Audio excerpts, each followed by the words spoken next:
Alors, c'était donc la chronique de Mamoudou Ibra Kane. Mamoudou Ibra Kane fekk suñu si plateau bi comme ni mu koy faral di ñu ko ñamalee parfois si vendredi yi Mamoudou. ñu ngi lay nuyu di la dalal. di la fay di la nuyu pass di nuyu téléspectateurs yi. Très bien alors Mamoudou déjà ñu leen dokkaleeg ci at bu bees bi je pense que ñu ngi doog a gën nga fi tu vois ñu ngi doog a dajewaat ci 2022 bi. Bon ndokkale naa la aussi joyeuse année 2022 hein. Merci beaucoup surtout c'est important ouais. C'est important alors Mamoudou ñu bàyyi la rek nga tënkal ñu sa chronique bi déjà ci wolof. waaw tey chronique bi maa ngi ci wax élection yi nga xamante ni ñu ngi ciy jëm dimanche. ñu tuddee ko élection municipale ak départementale. municipale parce que mairie yi la départementale comme nu ko tur bi waxee muy département yi. li ñu seetlu Aïssatou mooy élection yi vraiment toog nañ lu yàgg defuñu ko parce que élection yi weesu yu mujj yi 2014 la woon ñu ne mandat bi 5 ans la ñu ñëw 2019 ñu war a def élection yi ñu tëbal ko bëtal ko puus ko ñu jëlaat beneen date boobu jege si ñu puusaat ko ñu toogaat waxtaan c'est vrai léeg-léeg ñu ne il faut ñu waxtaan ci fichier bi dialogue politique dialogue national ñu puusaat ko tey presque 8 ans en tout cas 7 ans ak lu teg te ñu ne mandat bi 5 ans la te defe naa démocratie li koy dooleel mooy d'abord peuple bi mooy voter mooy joxe mandat bi ne leen jox naa leen ñetti at juróomi at juróom-ñaari at bu jeexee ñëwaat leen ci man mais peuple mu la wax ñëwaatal ci man nga dem ba élection yi jot nga ne may ma tuuti may ma ñaari fan ne la ayca kon nañ dem puisque assemblée il faut mu voter te assemblée ndaw réew mi la affaire bi ñu mayaat la diir bi ñëwaat nga ne il faut nga mayaat ma xam nga bu yàggee dafay mel ni yow yaa ngi def loo xamante ni xëy na dafa nekk sa coobare rek nekk la neex waaye àndatul ak peuple bi te loolu dafay néewal démocratie loolu laa daal mooy waxtaan bi nga xamante ni indi naa ko tey boole ci nag élection yi maanaam li mu wundu enjeu yi nga xamante ni gis nañ ko wax nañ ko ak enjeu yoo xamante ni aussi léeg-léeg duñ ko wax. élection nag ak politique moo demee noonu. très bien alors ci sa njëlbéenu kàddu Mamoudou yaa ngi xamle ni que report yi dafa xaw a bari mandat wu ñi nga xam ne ñooy élus locaux yi daal di yàgg alors est-ce que loolu posé wul benn problème ci lu jëm ci wàllum légitimité ñi nga xamante ne mooy suñu élus locaux yi nga surtout ci légitimité gouvernance locale bi. absolument loolu mooy dëgg ndaxte maire. dogal yi ngay jël askan wi moo lay wax ni dogal yi diir bi laa la ci jox. boo demee nag ba dépasser diir bi yaa ngi jël ay dogal yoo xamante ni ce n'est pas évident que mu méngoog li askan wi bëgg. yaa ngi joxe suuf yaa ngi joxe leneen yaa ngi jël ay décision mais décision yooyu diir bi ñu la joxoon diir bi jeex na donc loolu il faut ñu xoolaat ko. xam nga loolu mooy indi léeg-léeg crise de la démocratie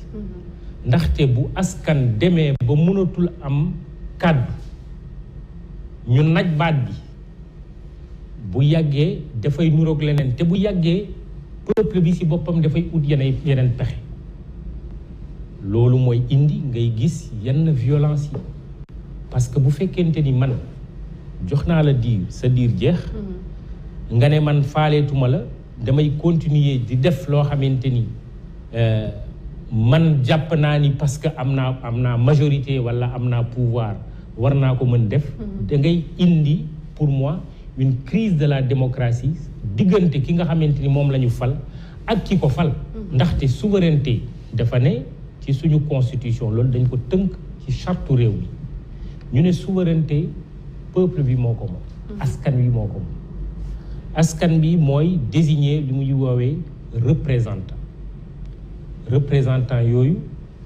comme assemblée nationale député yi wala élus locaux yi mais léeg-léeg peuple bi ci boppam mooy dogal directement maanaam ci la voie du référendum peuple yi ci boppam mooy ne lii man maay référendum comme par exemple bu ñuy changer charte réew li ci ëpp léeg-léeg ñu jox kàddu gi peuple bi directement loolu moo amoon par exemple en 2016 bu fekkente ni dañu dem ba finalement alors que constitution bi dafa ne souveraineté bi peuple bi moo ko moom peuple bi dem ba amatul kàddu dafay indi ay problème te loolu moo tax man jàpp naa ni maire yi nga xamante ni moom ñu ngi jëlaat seen mandat joxaat ko tegaat ko ci table bi man jàpp naa ni seen légitimité dafa néew lool bu ma sinon même amatul woon il n'avait plus de légitimité pour di jël yenn dogal yi surtout ay dogal yoo xamante ni dafay engager toute une communauté ci ay ati at comme par exemple dem di lebi wala dem di joxe yenn suuf yi parce que la plupart du temps d'ailleurs nos mairies loolu mooy indi problème yi barki démb président lan la wax devant à l'occasion de la rentrée des cours et tribunaux mooy que ni bu ma jàllale woon réforme foncière bi daanaka benn suuf dootul des ci Sénégal loolu lu ko waral c'est parce que les maires ont tendance di abuser ci joxe suuf loolu defe naa lu ñu war a xoolaat la parce que on a l'impression surtout Mamadou que Sénégal la gouvernance locale se limite à la gestion parce que foncière. ça se résume à ça et boo demee nag ba amatuloo légitimité sax pour joxe ko ngay continuer di ko joxe loolu mooy indi problème loolu mooy indi révolte loolu moo waral defe naa jotoon na ñu joxaat Sénégalais yi kàddu gi ñu dem voter ji ñu tànn ay élus locaux yoo xamante ni ñoom ñoo ko tànnal seen bopp ci ay anam yu leer parce que élection aussi comme ni ma ko waxee ci chronique bi élection du loo xamante ni ci démocratie rek lay am dictature sax day am élection gis nañu ay parti unique yore ay réew pendant des années et des années pourtant régulièrement élection day am élection baax na waaye élection doyul il faut d'abord que élection bi leer il faut que une fois que ñu tànn ki war a dogal te askan wi tànn ko dogal yu muy jël itam mu jël ko ci intérêt wu askan wi sinon après dafay indi comme ni ma ko waxee une crise de la démocratie te crise de la démocratie li koy indi mooy révolte te révolte moom léeg-léeg bu ñëwee kenn dootu ko mën a contrôler. Très bien alors ci contexte bi ñu nekk également Mamadou lan mooy enjeu wu élection yi nga xamante ne ci lañ jëm dimanche bi. Bon d'abord enjeu yi bu fekkoonte ni élection locale rek lañ ko yemale. J'allais dire enjeu bi mooy fi nga dëkk. Yoff wala Medina Njaaj bi wala Louga Pape Alioune Sarr ñu yemale ko ci gox bi defar gox bi ci dans le domaine des compétences transférées parce que aussi léeg-léeg da ngay dégg yenn politiciens yi di wax comme si président de la République la ñuy fal or du loolu compétences transférées yi mooy que ni dañ leen tënk ci loo xamante ni mënuñ ci génn muy wàllu éducation muy wàllu santé muy wàllu environnement muy wàllu culture loisir muy wàllu sport ak xeet bu mel noonu ñu tënk ko ci 9 de domaines de compétence donc élection locale normalement bu fekkente ni ci élection locale rek la ñuy yem maanaam surtout ñu war a développer gox yi ak goxaan yi foofu la war a yem mais dañu nekk ci langue politique élection bu ñëwee aussi il faut nga méngale ko contexte bi ngay dund contexte bi mooy wax naa ko bu ñu fàtte ni bu ñu weesoo élection locale yi ci janvier bi mois de juillet bu ñu bëtalul encore élection yi war nañu dem élection législative donc ñi nekk ci langue politique bi dinañu sóoraale que élection locale yi résultats yi ñuy am dina am impact ci élection législative yi di ñëw par rapport à l'enjeu pour am majorité ci Assemblée nationale. boo ñàkkee sa gox ci mois de janvier dina jafe du ma ne mënul am mais dina jafe nga gagner après dans 6 mois ci gox boobu. donc enjeu bi d'abord enjeu par rapport élection législative yi di ñëw. mais si on se dit également la vérité enjeu bi mooy élection présidentielle 2024 buy ñëw plusieurs fois dégg nañu ci langue politique bi kii ne li ñuy voté le 23 janvier 2022 dina am impact ak par rapport ak présidentielle 2024 et des deux côtés di nga dégg ku nekk ci nguur gi def déclaration bu mel noonu mais di nga dégg ku nekk ci kujj politique bi ne xam leen ni kat bu ngeen di voté dimanche gi da ngeen war a sóoraale lii ñëw en 2024 daanaka sax premier tour la 2024 donc loolu aussi c'est un enjeu national bu doy waar beneen enjeu bi surtout c'est par rapport ak le poste de premier ministre bi nga xamante ni dafa dellu si waat fu mu nekk nii le poste de premier ministre voilà c'est déjà acté voté nañu loi bi comme ni ko ñëpp xamee mais njiitu réew mi daf ci teg ni dinaa nommer premier ministre bi bu ñu jàllee élection locale yi donc au sein du pouvoir am na bataille bu doy waar boo xamante ni bi nga fay am ndaxte bu ñu nee Aïssata yow mën na nekk nga doon premier ministre wala yow mi Pape Alioune Sarr mën nga doon premier ministre mais di nga xar sa tànku tubéy pour fi nga nekk nga am fa résultat bu baax parce que boo fa amul résultat bu baax ce n'est pas évident que peut-être yow nga nekk premier ministre mais au-delà du poste de premier ministre parce que bu ñu waxee nomination poste de premier ministre ñu ne formation gouvernement bu bees ministre yi nga xamante ni ñu ngi engagé wu ci seen localité ñoom tamit dañu xeex boo xamante ni bu doy waar pour am ay résultats yu baax pour mën a des ci gouvernement bi même si bon il peut arriver dans quelques exceptions après bon nga ñàkk sa gox mais président renouveler la sa confiance mais quand même c'est extrêmement rare parce qu'on est en politique politique boo nekkee surtout nga engagé wu ci élection nga dem ñu dóor la ñu ñëw pour nga nekkaat ministre wala nga nekk premier ministre ce n'est pas très très évident donc loolu aussi beneen enjeu la boo xamante ni bu am solo am na nag ay enjeux yoo xamante ni xëy na duñ ko wax parce que politicien moo mel noonu li muy wax ci kaw ak li mu am ci suuf comme intention léeg-léeg du ko wax mais on peut naturellement mënuñu bañ a teg ci table bi débat bi nga xamante ni musuñu bàyyi depuis bi ñu réélire pratiquement président Macky Sall mooy débat 3e mandat résultats yi en fonction des résultats est-ce que du jaxasewaat carte yi plus maintenant naturellement une redistribution voilà